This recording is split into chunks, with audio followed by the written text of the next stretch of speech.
Welcome to the Clutch Kitten Gaming Podcast, where I play an indie game for 5 hours and let you know whether or not it's worth your time and money.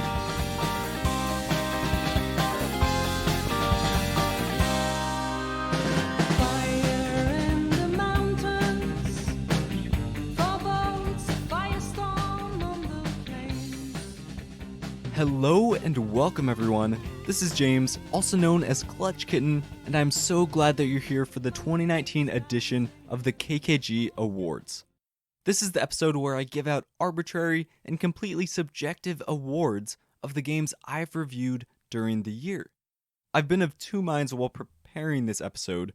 On one hand, I love looking back at all the games I've reviewed to give out some completely fake awards, but on the other hand, I've reviewed 39 freaking games, and the idea of choosing my game of the year is daunting. Thankfully, all of you are amazing listeners, and whether or not you agree with my award winners and nominees, I think we can walk away with a shared love for indies. Before we jump into our first award category, let me reiterate that the pool of games I'm using is only from the games I've reviewed in 2019.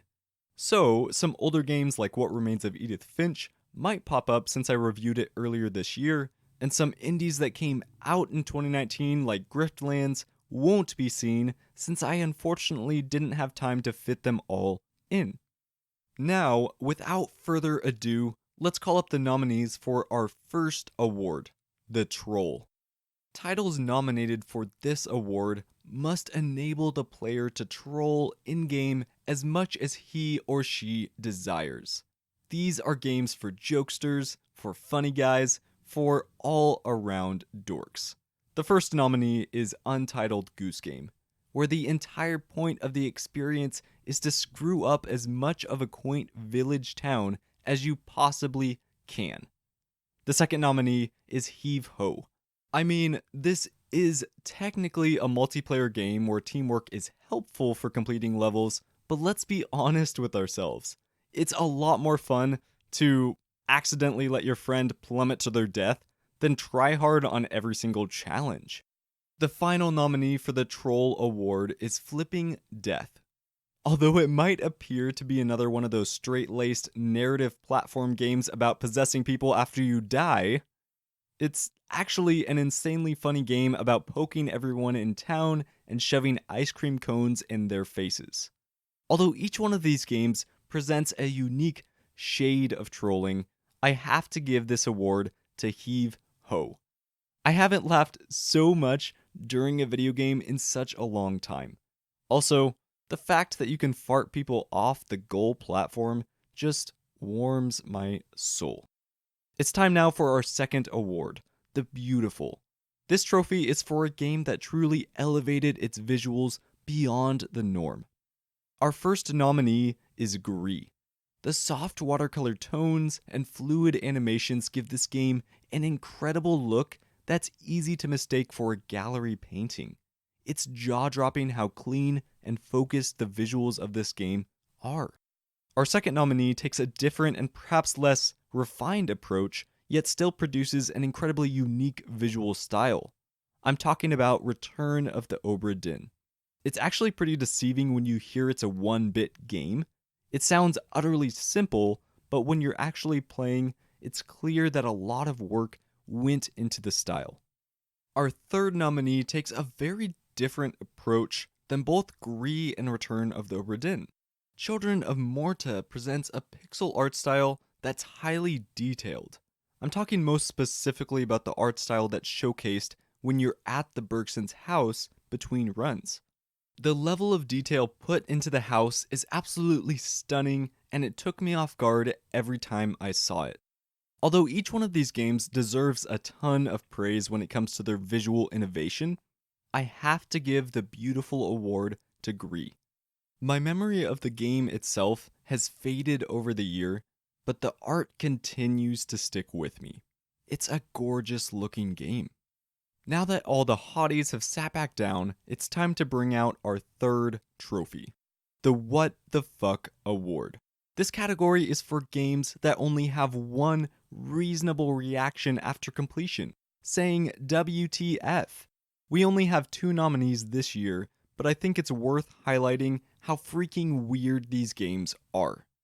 Our first nominee is The Hex. Although the premise of finding yourself at a bar when a mysterious murder takes place is reasonable, this game goes places I was not expecting. In a similar vein, our second nominee is Doki Doki Literature Club. It's hard to talk much about either of these games because it would be a spoiler to reveal why they're so weird, but let's just say that attending an after-school club with 4 cute girls goes in an entirely unexpected direction. Although I believe both games are worth playing, especially if you haven't touched this type of experience before, I think the WTF trophy should go to The Hex. This game feels 100 layers deep. On one hand, it's longer and less focused than DDLC, but the length allows it to create levels of confusion and fear that DDLC doesn't have as much time to craft.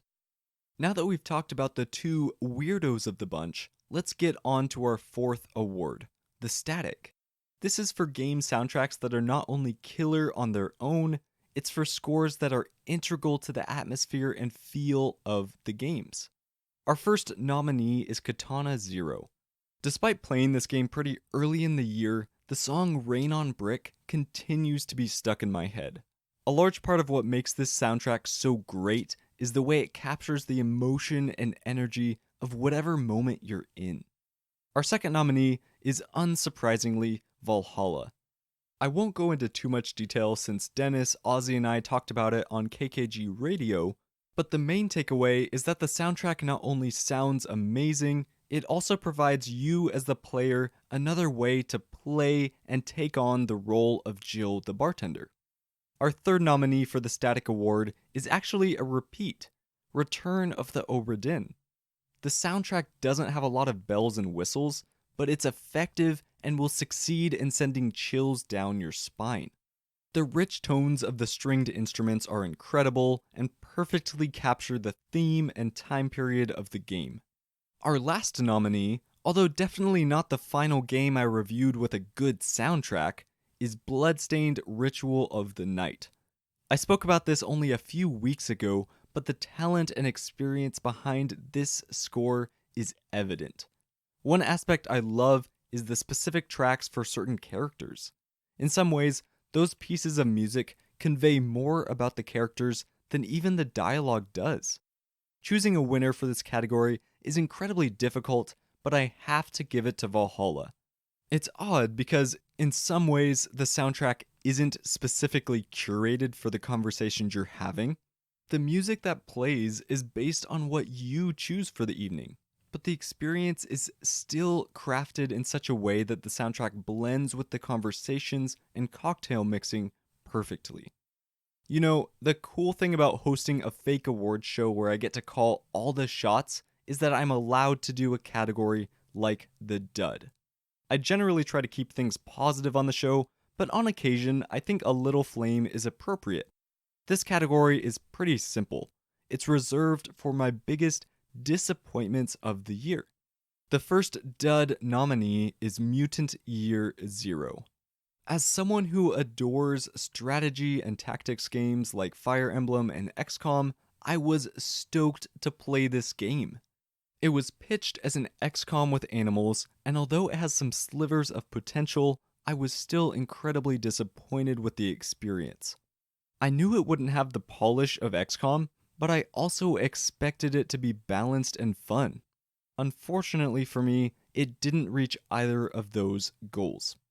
Our second nominee is Cat Quest. I went into this game hoping for a fun experience full of cat puns, cute feline characters, and snappy combat. The game I ended up playing was full of cat puns, but apart from that, it was just a grindy game with combat that grew stale and a forgettable story. The third dud nominee is Degrees of Separation. This seemed like it would be such a heartwarming experience, but instead, it was an annoying puzzle game with a gimmicky core mechanic.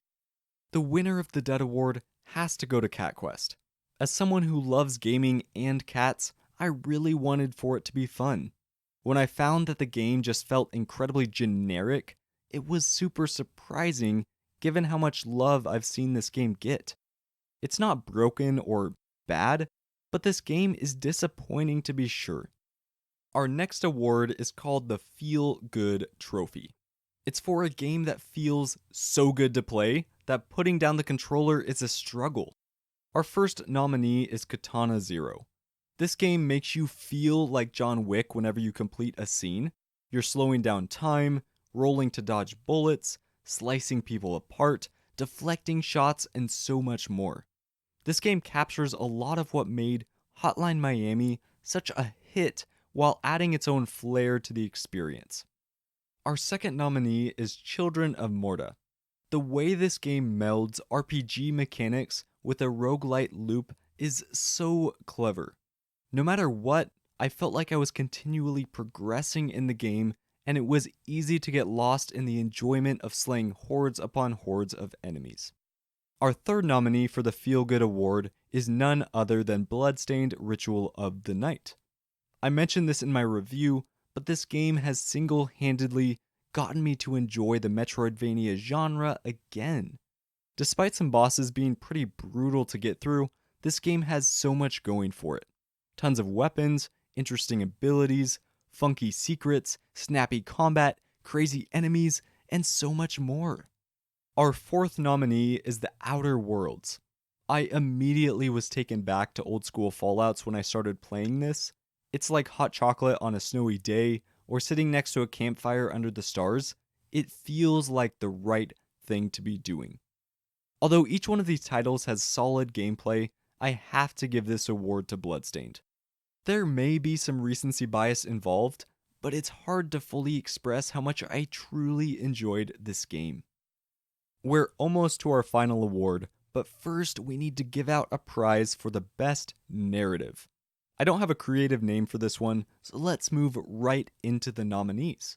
First off, it's no surprise that What Remains of Edith Finch is a nominee. The way each character's vignette is interwoven with the others is so compelling, and if your tear ducts aren't getting a workout by the end of this game, you might be a monster. Our second nominee is Valhalla. This game does such an incredible job of putting you in the shoes of Jill the bartender and providing a surprisingly relevant and relatable story despite it being set in the future. Our third nominee is Return of the Obra Dinn. What starts out with a simple question of how did the entire crew die quickly turns into a complex riddle filled with deceit, murder, scheming, and horror. I don't think any other game has made being an insurance investigator seem so interesting. Neocab is our final nominee for the narrative category. Although the core plot of the story felt mediocre at best, I found that the conversations with people who ride in your cab made the narrative interesting. In a very similar way to Valhalla, it's a game that's set in the future but feels very close to home. Although all these games provide excellent narrative experiences, in my mind, the winner has to be What Remains of Edith Finch. This game straps you into a roller coaster filled with joy, sadness, anger, fear, confusion, and empathy, and although certain parts can be difficult to play through, I think the ride is worth your time. At this point, I could make up another 30 awards to pay tribute to the amazing games I've played, since there are still plenty that remain untouched, like Ape Out, Owlboy, and Hades, but let's cut to the chase and get to the award of all awards. The KKG 2019 Game of the Year. This year, the award has to go to Bloodstained Ritual of the Night. The biggest strike I see against this game is the rough start to the Switch port, but apart from that, it's incredible. This is an experience that makes time melt away. The combat is fun and challenging, the soundtrack is beautiful, the Metroidvania genre is represented well, and even the narrative is compelling right from the start. With all that being said, this brings the awards and year of 2019 to a close for the podcast. That's crazy. But don't fear, I'll be taking 1 week off, only 1 week off, and we'll be back on the 10th of January for the first review of the year. What I would love for you to do before then is to email me with your 2019 Game of the Year and your reasoning behind the pick. Shoot your messages to klutchkittengaming@gmail.com. That's clutch with a K. And while you're at it, drop a 5-star review for the show on Apple Podcasts. I hope you all have a wonderful rest of your day and a wonderful rest of the year, and I'll see you in 2020.